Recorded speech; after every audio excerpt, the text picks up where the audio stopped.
record na ba to? Suot ko na naman ng New York. Ngayon ay March 16, 2013. 17 na.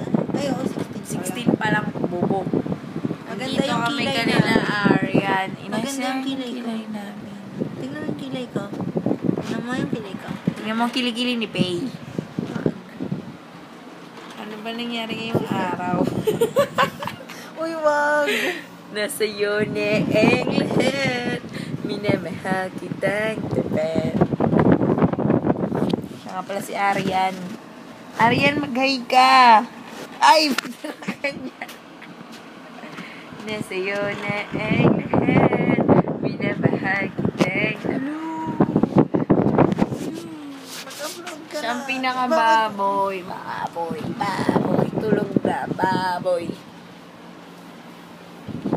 Ano masasabi mo, Pay? Ang lahat. Ang pala.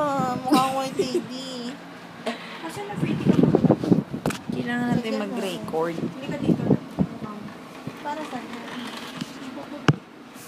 Wow, pampaputi. Ano yung maganda? Lalagyan ni Arian si Pay ng pampaputi.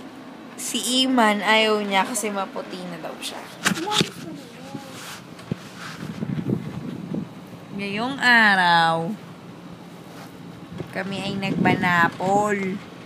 Nakilala ni Arian na magiging boyfriend niya. Natupad ang sinabi niya na pagbalik niya na may boyfriend na siya. Paulo. Hindi si Olaps, kundi si Paulo. Paulong English.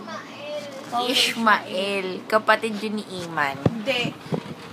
Gwapo, Si shit. Paolo Bilal Gwapo talaga, as in. Kasi, tangos ilong, maganda pa nga, tas kulot. Diba si Iman? Tapos muntik na siyang malaglag sa akin. Ano ba eh? Muntik na siyang malaglag sa akin. Sabi ng kilikili mo. Muntik na siyang malaglag sa akin. Arian yan. Palapit niyo makita. Pero dokumentasyon ng totoong buhay. Ay. Isayo na ang lahat. Minamahal kitang tapat. Iman, hindi ka ba magsasalita?